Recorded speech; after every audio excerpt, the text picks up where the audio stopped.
नमस्ते दोस्तों, आपका स्वागत है मूवी इनसाइट पर। आज मैं लेकर आया हूं 2025 की एक जबरदस्त survival thriller film the occupant की पूरी व्याख्या के साथ। इस फिल्म की IMDb रेटिंग है 5.2।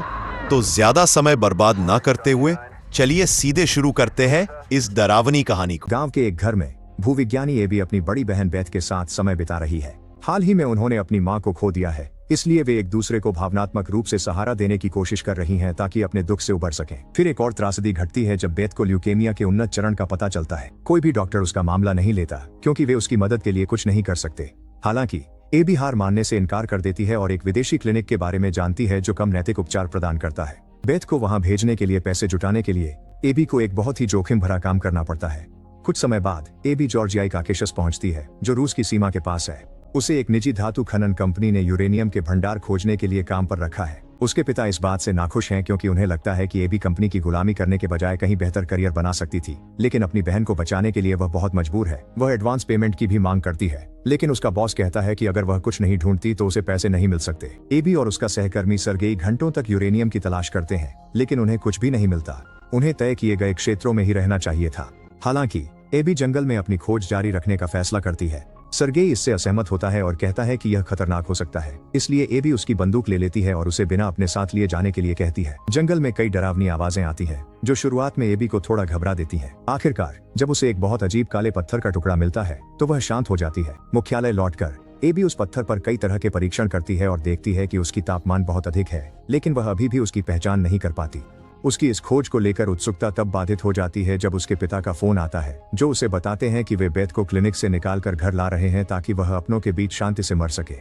वह इस विचार के खिलाफ है, इसलिए वह अपने पिता से कहती है कि वह घर आकर सब कुछ संभाल लेगी। उसी समय इमारत हिलती है और लाइटें टिमटिमाने लगती हैं। जब यह सब शांत हो जाता है तो एबी अपना सामान पैक करती है और सर्गेई से उसे एयरपोर्ट छोड़ने के लिए कहती है। वह घर जाने के लिए एक हेलीकॉप्टर में बैठती है और पायलटों से बातचीत करती है, जो उसे बताते हैं कि वे सीमा के पास से उड़ेंगे ताकि रूसियों को याद दिला सकें कि यह घाटी किसकी है। कुछ घंटों की उड़ान के बाद एबी ऊंचाई पर पक्षियों को देखकर हैरान रह जाती है। हालांकि जब हेलीकॉप्टर अपना रास्ता बदलता है तो वह बाहर की आकृति को पहचानती है। ये पक्षी नहीं है, बल्कि एक रहस्यमयी काली छाया है जो चटकने जैसी आवाज करती है। पायलट कहता है कि यह और करीब आ रहा है, इससे पहले कि हेलीकॉप्टर हिलने लगे, और काली छाया खिड़कियों को घेर लेती है। फिर वह उड़कर चली जाती है। फिर हेलीकॉप्टर की सभी प्रणालियां बंद हो जाती हैं, जिसमें रेडियो भी शामिल है। उन्हें तुरंत लैंड करना चाहिए था, लेकिन इंजन भी काम करना बंद कर देता है। जैसे ही हेलीकॉप्टर की गति और ऊंचाई कम होने लगती है, एबी अपनी सीट बेल्ट बांध लेती है, जिससे सांस लेना भी मुश्किल हो जाता है। वह अपनी सांसों पर ध्यान केंद्रित करती है और अपनी बहन के बारे में सोचती है। अपनी आंखें बंद कर लेती है ताकि हेलीकॉप्टर को पहाड़ों में दुर्घटनाग्रस्त होते हुए न देखे। बेहोश रहते हुए एबी सपने में अपने पिता से कहती है कि जब वह नहीं है तो कोई बड़ा कदम न उठाए, और वादा करती है कि वह जल्द ही वापस आ जाएगी। आखिरकार वह मलबे के अंदर खून बहते हुए जागती है और देखती है कि हेलीकॉप्टर का एक हिस्सा जल रहा है।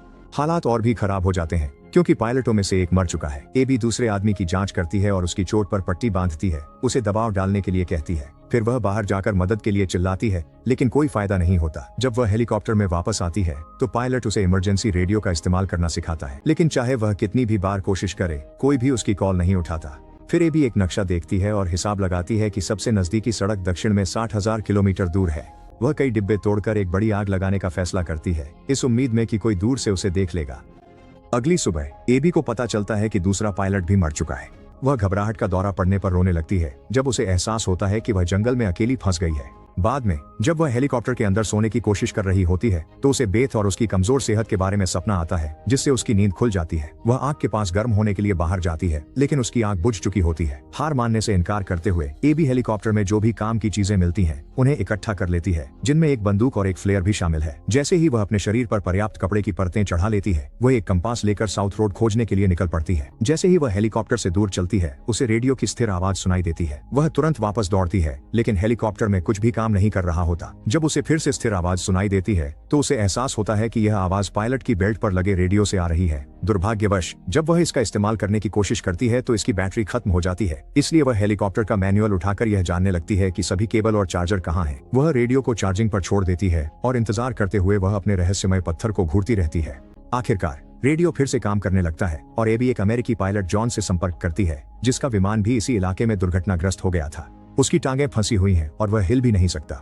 साथ ही उसकी एंटीना भी टूटी हुई है। एबी जानती है कि वह एंटीना को ठीक कर सकती है ताकि मदद के लिए कॉल किया जा सके, और वह पूछती है कि वह कहाँ है, तो जॉन बताता है कि उसे एक झील दिखाई दे रही है। मानचित्र पर उसे ढूंढने के बाद एबी उसे खोजने के लिए एक नई यात्रा शुरू करती है। जॉन बार बार उससे कहता है कि ऐसा मत करो क्योंकि यह खतरनाक कब्जे वाला इलाका है, लेकिन वह उसकी बात अनसुनी कर देती है। जब वह चल रही होती है, जॉन उससे बातें करता है और उसके काम के बारे में पूछता है।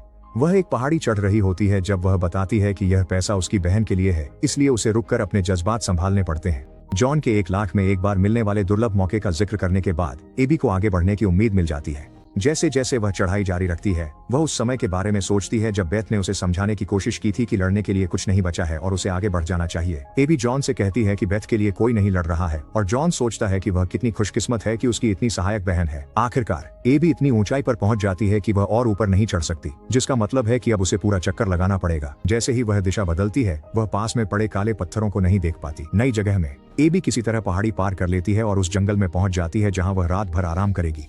जॉन उसे बताता है कि अब उसे दर्द नहीं हो रहा है क्योंकि वह अपनी निचली आधी शरीर को महसूस नहीं कर पा रहा है।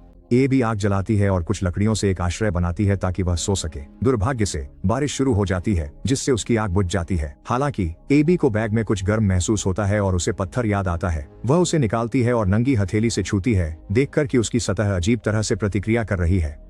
जॉन उसे बताता है कि उसे अपने काम पर शर्मिंदा नहीं होना चाहिए, और एबी समझ जाती है कि वह सेना में है, इसलिए वह अपने अनुभव से बात कर रहा है। सुबह होते ही एबी अपनी यात्रा जारी रखती है और एक बर्फ से ढकी घाटी में पहुंचती है। तेज हवा उसे और भी ठंडा कर रही है और वह बार बार ठोकर खा रही है। जब एबी को एक नदी मिलती है तो वह रुककर आराम करती है और अपनी पानी की बोतल भरती है। कुछ घंटे बाद एबी को पता चलता है कि वह एक और पहाड़ी श्रृंखला से घिर गई है। नक्शे में कोई बेहतर रास्ता नहीं दिखता, इसलिए उसे ऊपर चढ़ना शुरू करना पड़ता है। वह जितना हो सके चलती है और आखिरकार उसे चढ़ाई की कोशिश करनी पड़ती है, लेकिन वह तुरंत गिर जाती है। जॉन उसे वापस जाने के लिए कहता है क्योंकि वह सभी को नहीं बचा सकती, जिससे एबी भड़क उठती है। वह थक चुकी है कि हर कोई उसे कोशिश करना बंद करने के लिए कहता है। इस समय उसे सबसे ज्यादा आश्वासन और प्रोत्साहन के शब्दों की जरूरत है। अनिच्छा में जॉन कहता, उसका फैसला और उसे शुभकामनाएं देता। इसके बाद एबी दस्ताने उतारती है और चढ़ना शुरू करती है। अब वह बेहतर पकड़ बना सकती है और आगे बढ़ सकती है। वह कुछ देर चढ़ती है जब तक उसे एक हिस्सा नहीं मिलता जहां उसके पैर रखने की जगह नहीं होती।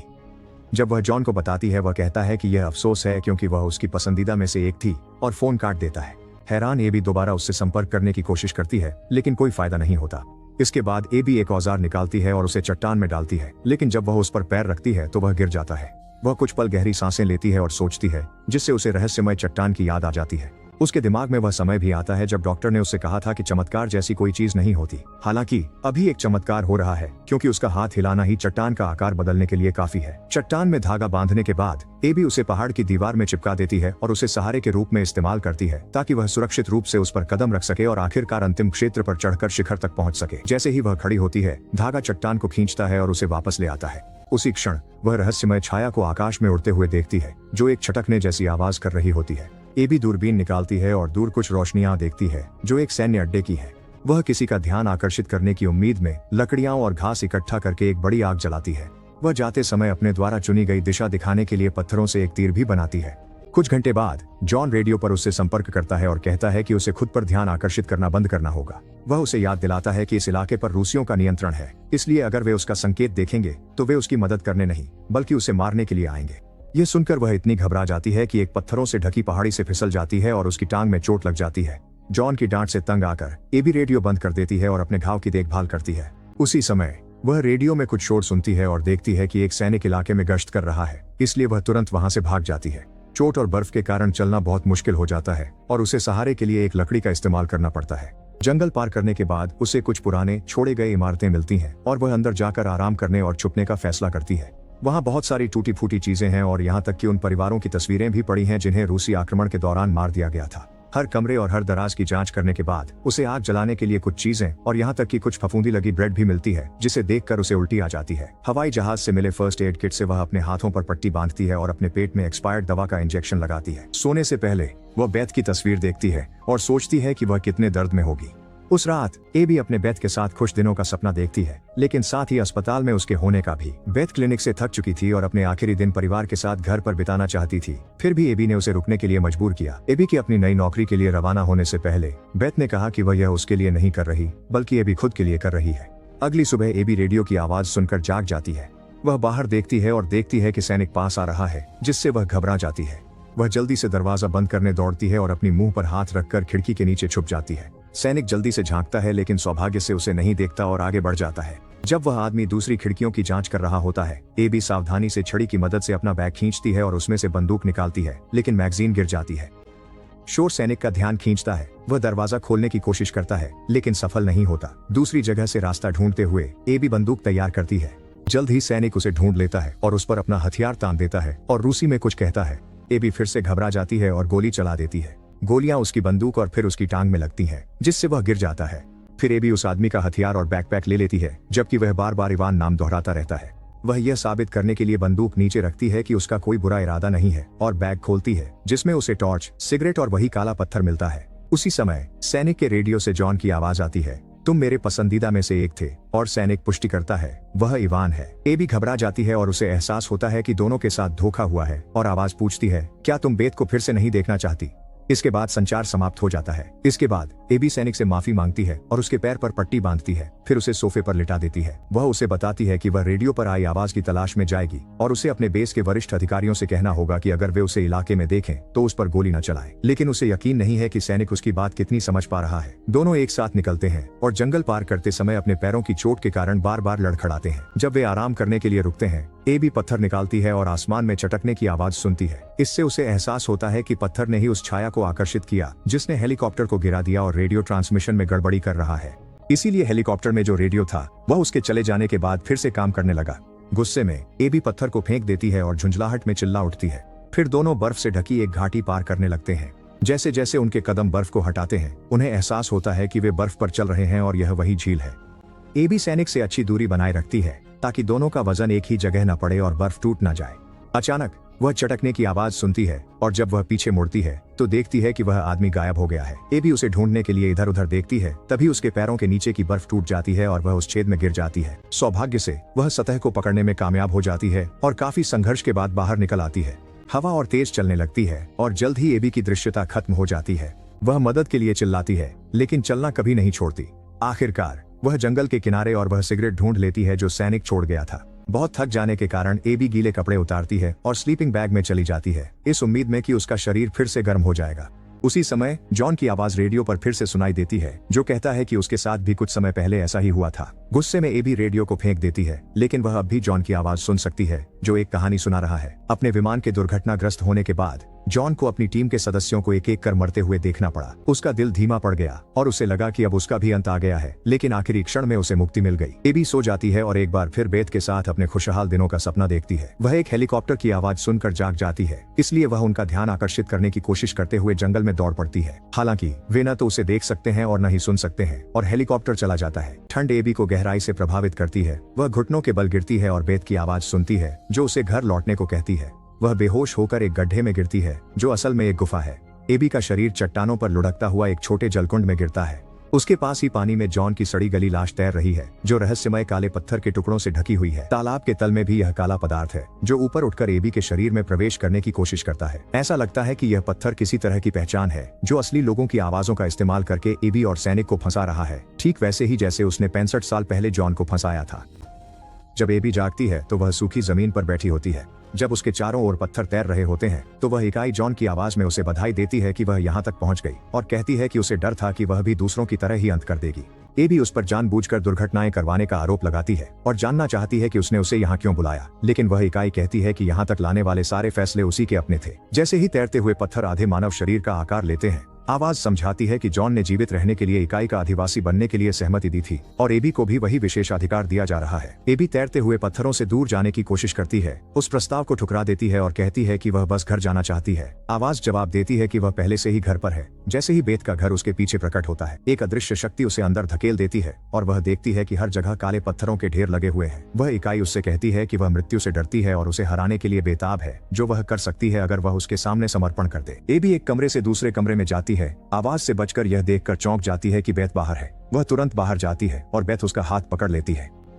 अचानक एबी अपनी बहन के घर में जागती है और यह देखकर हैरान रह जाती है कि बेथ पूरी तरह स्वस्थ है। पीछे पृष्ठभूमि में चटकने की आवाज सुनाई देती है। एबी बेथ को गले लगाती है और रोने लगती है। हालांकि उसे अस्पताल का एक दृश्य दिखाई देता है और वह समझ जाती है कि यह सब उस इकाई का एक भ्रम है। वह इस सच्चाई को स्वीकार कर लेती है कि उसे अपनी बहन को जाने देना होगा। इसलिए एबी बेथ से माफी मांगती है कि उसने उसे उसकी सीमाओं से आगे धकेला और अपना अंतिम अलविदा कहती है। जब एबी घर छोड़ने ही वाली होती है तो इकाई की आवाज वाला रेडियो उसे रुकने के लिए मनाने की कोशिश करता है, क्योंकि यही सब कुछ है जो वह चाहती है। एबी इसे इनकार करती है, समझाते हुए कि उसने अपना सबक सीख लिया है, मृत्यु के बिना जीवन नहीं है। बेथ भी उससे विनती करती है कि वह न जाए। हालांकि एबी दरवाजा खोलती है और बर्फीले तूफान में बाहर निकल जाती है, मदद के लिए चिल्लाते हुए। उसी क्षण एबी स्लीपिंग बैग में जाग जाती है और उसे याद आता है कि उसके पास एक फ्लेयर है। वह जल्दी से उसे जलाती है और हेलीकॉप्टर उसे बचाने के लिए वापस आ जाता है। अगले 2 दिनों तक एबी अस्पताल में रहकर स्वस्थ होती है। जब वह आखिरकार जागती है तो वह सरगेई और उसकी दादी के साथ एक अपार्टमेंट में होती है। वह सोचता है कि उसे आराम करना चाहिए, लेकिन वह घर जाना चाहती है, इसलिए वह उसे एयरपोर्ट छोड़ने जाता है। कुछ समय बाद एबी और उसके पिता बेथ से उसके घर मिलने जाते हैं, जहां एक नर्स उसकी देखभाल कर रही होती है। बेथ के पास ज्यादा समय नहीं बचा है, इसलिए एबी और उसके पिता बाहर जाकर अपना दुख जाहिर करते हैं ताकि उसे दुख न हो। शाम को बाद में नर्स घोषणा करती है कि समय आ गया है। एबी और उसके पिता बेथ के साथ बिस्तर पर बैठते हैं और उसकी मृत्यु के समय उसे सांत्वना देते हैं। ऐसा ही और इंटरेस्टिंग वीडियो देखने के लिए मूवी इनसाइट को सब्सक्राइब करें।